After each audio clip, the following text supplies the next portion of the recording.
इसमें और हम बढ़ाएंगे। एक 1 ट्रिलियन डॉलर की आपने बात कही है। नीति आयोग के बैठक में उन्होंने कहा सिर्फ मुंबई और एमएमआर में ही 1 ट्रिलियन डॉलर का पोटेंशियल है, सिर्फ मुंबई और एमएमआर में। रेस्ट ऑफ महाराष्ट्र तो अलग है।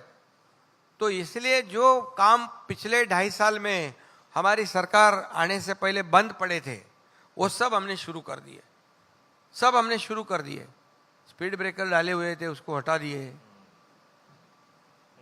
क्या है, डेवलपमेंट की विजन चाहिए, हमारी सोच विकास की ओर। जैसे 2047 में आदरणीय मोदी जी की सोच है विकसित भारत।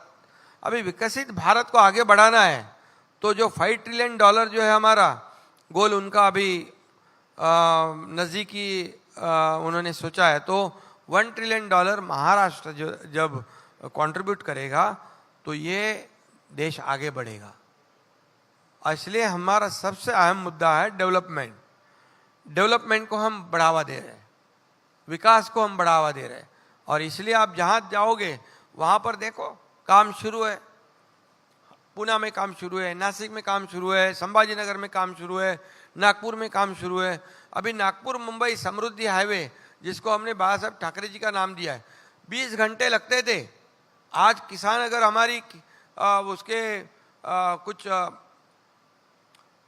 पूरा खेती का जो उनका ये है प्रोडक्शन, वो अगर लेके निकले तो तीसरे दिन यहाँ पहुँचेंगे अनाज को लेके। अभी सुबह निकले तो रात को पहुँचेंगे, शाम को।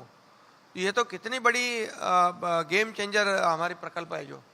तो इसलिए हम इतना ही चाहते हैं कि डेवलपमेंट को बढ़ावा दो और इंफ्रास्ट्रक्चर को बढ़ावा दो, उसके ऊपर हम काम करें। महाराष्ट्र देश की ग्रोथ में बहुत बड़ा अपना रोल अदा करेगा। लेकिन जो अभी आप बात कर रहे थे एफडीआई की, 2019 में जब सरकार बनी, जिसमें आप भी शामिल थे, उद्धव ठाकरे लीड कर रहे थे सरकार को, उस टाइम पर जो पहला साल था गुजरात आगे निकल गया एफडीआई में, उसके अगले साल कर्नाटक आगे निकल गया एफडीआई में। पहले महाराष्ट्र नंबर 1 रहता था एफडीआई में, उसके बाद आप बाहर हुए वहां से, यहां पर आए, वापस महाराष्ट्र नंबर 1 हो गया एफडीआई में, और उसका जो मार्जिन है वो भी बढ़ता गया। ये जो पहले 2 साल थे उसमें आपको क्या खामियां नजर आई जिसके कारण ये हुआ कि गुजरात आगे निकल गया, कर्नाटक आगे निकल गया, आप वापस आए इधर बीजेपी के साथ और वापस नंबर 1 एफडीआई में हो गया? फर्क क्या देखा आपने? नहीं, विजन का फर्क है, विजन सोच का फर्क है। क्योंकि हम पॉजिटिव और प्रैक्टिकल रहना चाहिए। हमें क्या मिला, इससे बजाय हम इस राज्य को क्या देंगे, हम इस देश को क्या देंगे, हम इस जनता को क्या देंगे, इस पे सोचना चाहिए। हमें क्या मिला, इससे हम दूसरों को क्या देंगे, ये सोचेंगे तो बहुत ही चेंजेस हमें करने को भी मौका मिलता है। क्योंकि जब प्रोजेक्ट पूरे कंप्लीट बंद थे, सब जो पहले सरकार ने शुरू किए थे वो बंद पड़े थे। मेट्रो को हमने शुरू करवा दिया, समृद्धि शुरू करवा दिया, अटल सेतु शुरू करवा दिया, ये कोस्टल को बढ़ावा दे दिया। जो इंफ्रा प्रोजेक्ट जितने ज़्यादा आप बनाएंगे उतनी आपकी राज्य की प्रोग्रेस फास्ट होती है। और यही तो फिर इसलिए तो हम लोग आगे आ गए। जो पीछे गए थे ये डेवलपमेंट के वजह से आ गए। जिस राज्य में इंफ्रास्ट्रक्चर के प्रोजेक्ट ज़्यादा शुरू है उस राज्य की प्रगति बहुत तेज़ी से होती है। वही हमने किया, बाकी दूसरा कुछ नहीं किया। आज सब जगह पर हमने देखा है कि एमएमआरडीए, सिडको है, माड़ा है, एमएसआरडीसी है, ये सब लोग, पीडब्ल्यूडी है, काम कर रहे हैं। सब जगह काम शुरू है। आप जहाँ जाओगे वहाँ कुछ ना कुछ काम पाओगे। पिछले 2.5 साल में इनको सबको पूछो, बंद पड़ा था सब, लॉकडाउन था।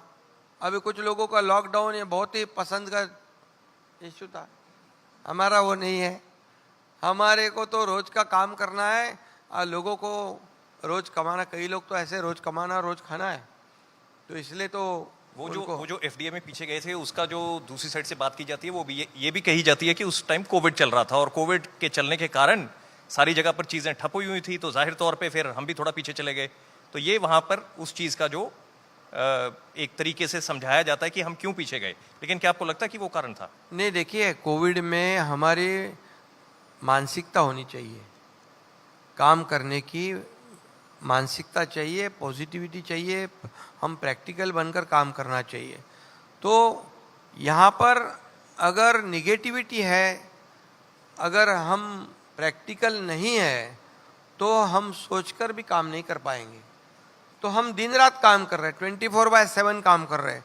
आज हम देख रहे हैं कि जहाँ हमने, जैसे ही सरकार बन गई, हमने मैन पावर बढ़ाने को कहा, मशीनरी बढ़ाने को कहा, तेज उसका गति बढ़ाने को कहा, और उससे खुद भी तो रास्ते पे उतरना चाहिए।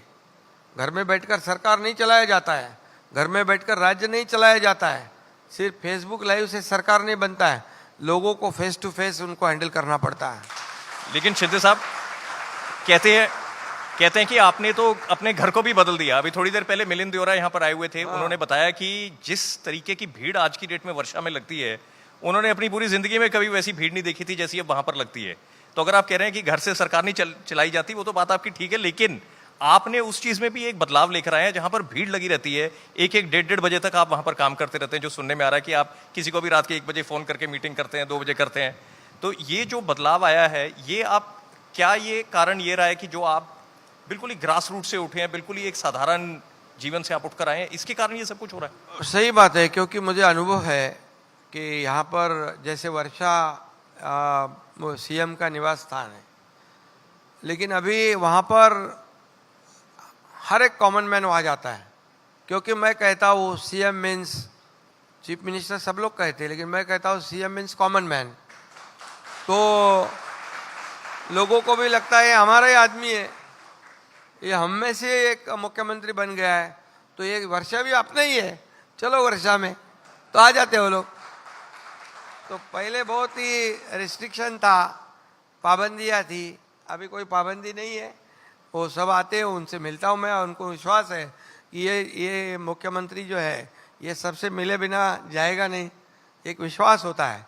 दूर दूर से लोग आते हैं, बोले सभी लोग देखो, चीफ मिनिस्टर का तो विदाउट अपॉइंटमेंट कोई भी पहले आ नहीं सकता था, लेकिन अभी लोग आते हैं और पुलिस पूछती है उनको, आप यहाँ कैसे आ गए? बोले आपने कुछ अपॉइंटमेंट लिया? बोले नहीं नहीं, हमको भरोसा है एकनाथ शिंदे हमको ज़रूर मिलेंगे, तो आ जाते हो।